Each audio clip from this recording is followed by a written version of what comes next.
ഞാനിന്നൊരു അഴിമതി ആരോപണം എഴുതി ഉന്നയിച്ചിട്ടുള്ളത്. ഈ അഴിമതി ആരോപണം കേരളത്തിലെ ജനങ്ങൾക്ക് വേണ്ടി, പ്രത്യേകിച്ച് പാലക്കാട്ടെ കുടിവെള്ള ക്ഷാമം നേരിടുന്ന മഴനിഴൽ പ്രദേശമായ കഞ്ചിക്കോട്, പുതുശ്ശേരി, എലപ്പുള്ളി തുടങ്ങിയിട്ടുള്ള പ്രദേശങ്ങളിലെ ജനങ്ങൾക്ക് വേണ്ടിയാണ്. നിങ്ങൾ ഓർക്കുന്നുണ്ടാവും, കൊക്കക്കോള പ്ലാന്റ് പ്ലാച്ചിമടയിൽ അടച്ചുപൂട്ടാൻ വേണ്ടി സമരത്തിന് നേതൃത്വം കൊടുത്ത ആളുകളാണ് ഇടതുപക്ഷ മുന്നണി. അന്ന് ആ സമരത്തിൻ്റെ ഫലമായി കൊക്കക്കോള കമ്പനി അടച്ചുപൂട്ടി. അന്ന് പറഞ്ഞിരുന്നത് സാധാരണ ജനങ്ങൾക്ക് കുടിവെള്ളം കിട്ടുന്നില്ല, പാലക്കാട്ടെ നെല്ലറയായ പാലക്കാട്ടെ കർഷകർക്ക് കാർഷിക ആവശ്യങ്ങൾക്ക് വെള്ളം കിട്ടുന്നില്ല എന്നാണ്. അതേ ആളുകളാണിപ്പോൾ ഒയാസിസ് കൊമേഴ്സ്യൽ പ്രൈവറ്റ് ലിമിറ്റഡ് എന്ന കമ്പനിക്ക് ethanol plant, multi feeds distillation unit, Indian നിർമ്മിത വിദേശ മദ്യ bottling unit, brewery, malt spirit plant, brandy wine plant എന്നിവ ആരംഭിക്കുന്നതിനുള്ള അനുവാദം കൊടുത്തത്. ഇതാണ് ക്യാബിനറ്റ് എടുത്ത തീരുമാനത്തിൻ്റെ ശേഷം ഇറക്കിയ സർക്കാർ ഉത്തരവ്. വാസ്തവത്തിൽ ഈ സർക്കാർ ഉത്തരവിൽ ഈ കമ്പനിയെ പുകഴ്ത്തുകയാണ്. എത്രയോ സർക്കാർ ഉത്തരവുകൾ നമ്മൾ വായിച്ചിട്ടുണ്ട്. ഈ സർക്കാർ ഉത്തരവിൽ പറയുന്നത് ഈ കമ്പനിയുടെ ക്രെഡിബിലിറ്റിയെ പറ്റിയാണ് പറയുന്നത്.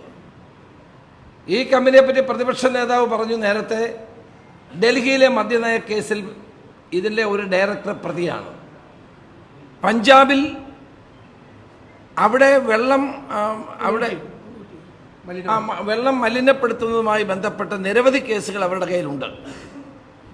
ആ കമ്പനിയാണ് ഏറ്റവും ക്രെഡിബിളായിട്ടുള്ളൊരു കമ്പനിയാണെന്നും മധ്യപ്രദേശ്, രാജസ്ഥാൻ, പഞ്ചാബ്, ഉത്തർപ്രദേശ് എന്നീ സ്ഥലങ്ങളിൽ 20 വർഷമായി അവരുടെ പ്രവർത്തന പാരമ്പര്യമൊക്കെ പറഞ്ഞിരിക്കുകയാണ്.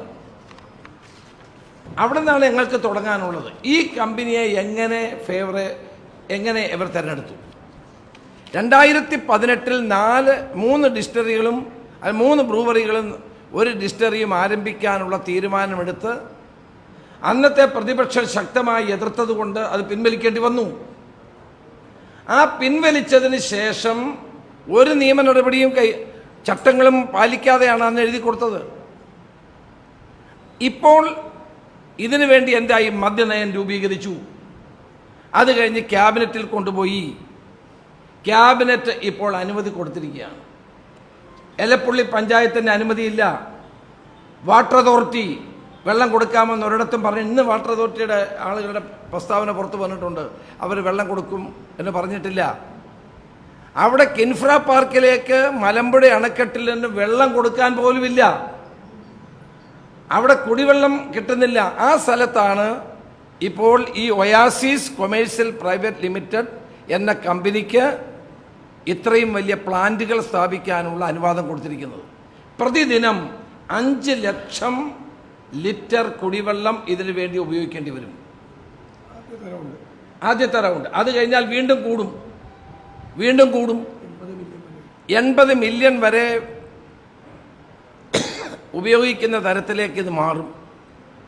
അവിടെ കാർഷിക ആവശ്യങ്ങൾക്ക് വെള്ളമില്ല, കുടിക്കാൻ വെള്ളമില്ല. ഇപ്പോൾ കിൻഫ്ര പാർക്കിലെ പല വ്യവസായങ്ങൾക്കും വെള്ളമില്ല. എന്തിനേറെ, ജവാൻ എന്ന് പറയുന്ന പോപ്പുലർ ബ്രാൻഡായ മദ്യം കേരള ഗവൺമെൻറ് ഉൽപ്പാദിപ്പിക്കുന്നതാണ്. ആ മദ്യം നിർമ്മിക്കാൻ പോലും അവിടുത്തെ പ്ലാന്റിന് ഇതുവരെ വെള്ളം കൊടുക്കുന്നില്ല. അതുകൊണ്ട് ജവാൻ മദ്യം ഉൽപ്പാദിപ്പിക്കാൻ കഴിയുന്നില്ല. ഗവൺമെൻറ്റിൻ്റെ പ്ലാന്റാണ്. ഗവൺമെൻറ്റിൻ്റെ മലബാർ ഡിസ്റ്റിലറീസ് എന്ന് പറയുന്ന ഗവൺമെൻറ്റിൻ്റെ സ്ഥാപനത്തിന് പോലും വെള്ളം കിട്ടുന്നില്ല.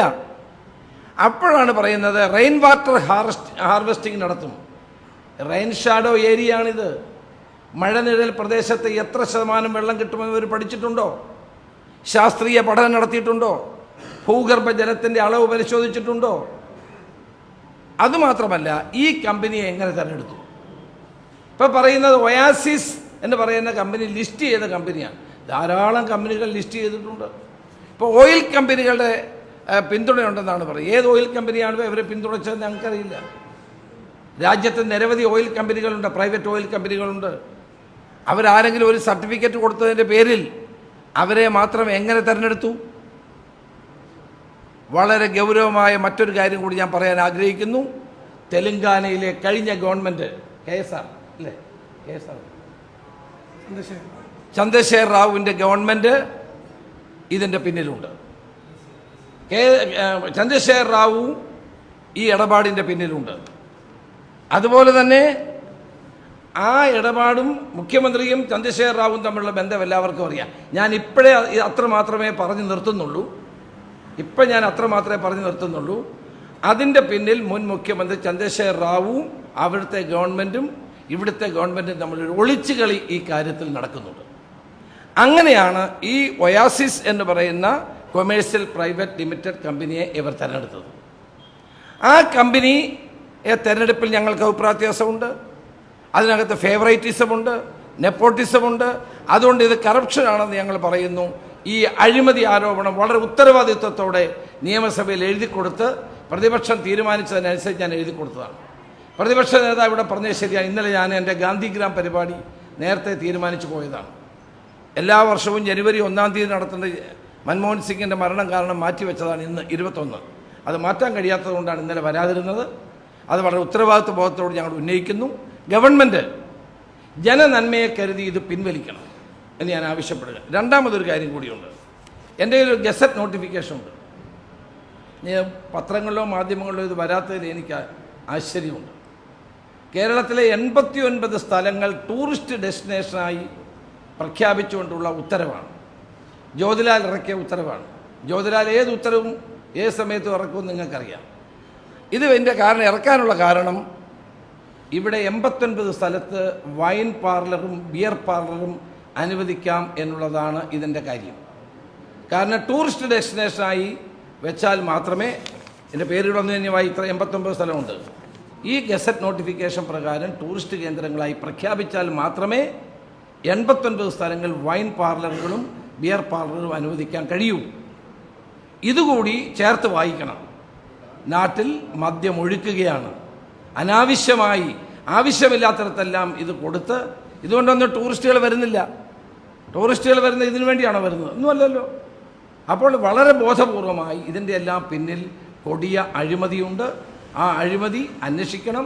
ഇപ്പോഴും എൻ്റെ കേസ്, കഴിഞ്ഞ ബ്രൂവറി രജിസ്റ്ററി കേസ് ഇപ്പോഴും ഹൈക്കോടതി സ്റ്റേ ചെയ്ത് കിടക്കുകയാണ്. എൻ്റെ തിരുവനന്തപുരം വിജിലൻസ് കോടതി പ്രൊസീഡ് ചെയ്യാൻ പറഞ്ഞ കേസാണ്. കാരണം ഈ തീരുമാനമെടുത്തത് 2018 മുമ്പായിരുന്നു.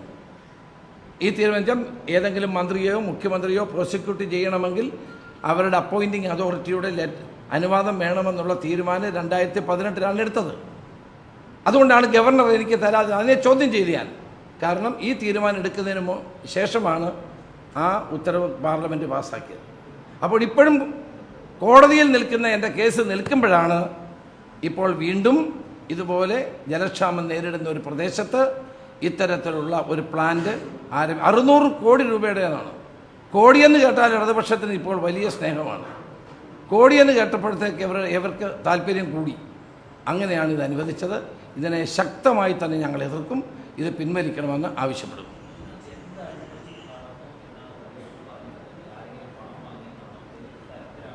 ഞാൻ പറഞ്ഞല്ലോ, CPM-ൻ്റെ എന്നും ഒരു കറവ പശുവാണ് എക്സൈസ് ഡിപ്പാർട്ട്മെൻറ്റ്.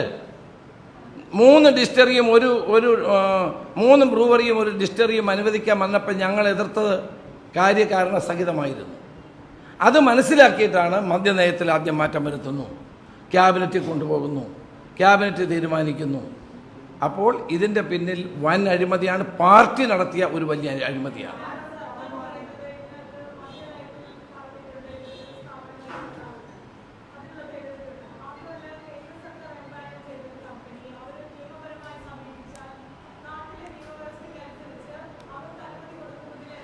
അതിന് ടെൻഡർ വിളിക്കണ്ടേ? മറ്റ് കമ്പനികളുണ്ടോ എന്ന് അറിയണ്ടേ? ഈ കമ്പനിയെ മാത്രം എങ്ങനെ തിരഞ്ഞെടുത്തു? അല്ല, ഇങ്ങനൊരു പദ്ധതി തുടങ്ങുമ്പോൾ കേരളത്തിൽ പണ്ട് അച്യുതമേനോൻ ഗവൺമെൻറ് കാലത്ത് ടെൻഡർ വിളിച്ചിരുന്നു. അത് ധാരാളം ആളുകൾ അപ്ലൈ ചെയ്തു. 5 കമ്പനിയെ മാത്രം ഷോർട്ട് ലിസ്റ്റ് ചെയ്തു. വലിയ തർക്കങ്ങളുണ്ടായി ആ സമയത്ത്. അന്ന് പിന്നെ എന്തിനാണ് വിളിച്ചത് ടെൻഡർ?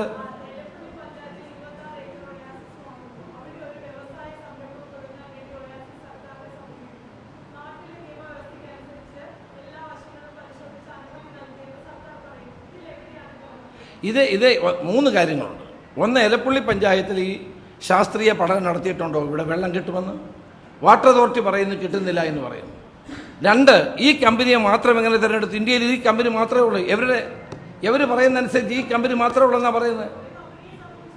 അല്ല, ഒന്നല്ല, ആരോരും അറിയാതെ ഈ കമ്പനിയെ മാത്രം വിളിച്ച് അവർക്ക് ഉത്തരവ് കൊടുക്കുകയാണ് ചെയ്തത്. നേരത്തെ ഇത് തന്നെയാണ് ചെയ്തത്. ഞാൻ 3-4 ഡിസ്റ്ററീസിൻ്റെ പേര് പറഞ്ഞല്ലോ.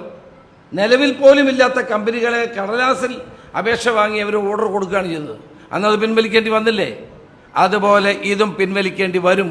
കേരളത്തിലെ ജനങ്ങളുടെ രോഷത്തിന് മുമ്പിൽ ഈ സർക്കാരിനെ പിൻവലിക്കേണ്ടി വരും. അഴിമതി, സാമ്പത്തിക അഴിമതി തന്നെ. അല്ല പിന്നെന്തോ അഴിമതിയാ? അതും ആ പാർട്ടി വാങ്ങിക്കുന്നു. മാർക്സിസ്റ്റ് പാർട്ടി എപ്പോഴും ചെയ്തുകൊണ്ടിരിക്കുന്ന ഇതാണ്.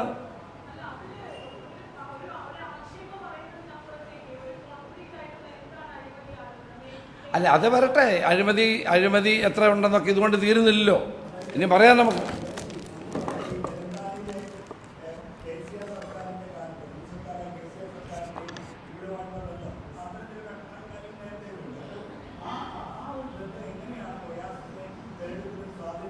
അത് വരട്ടെ. ഇതിപ്പോൾ എല്ലാം ഒറ്റയടിക്ക് പറയണ്ടല്ലോ. അത് വരട്ടെ. ഇനിയുള്ള ദിവസങ്ങളിൽ നിങ്ങൾക്ക് വാർത്ത വേണ്ടേ?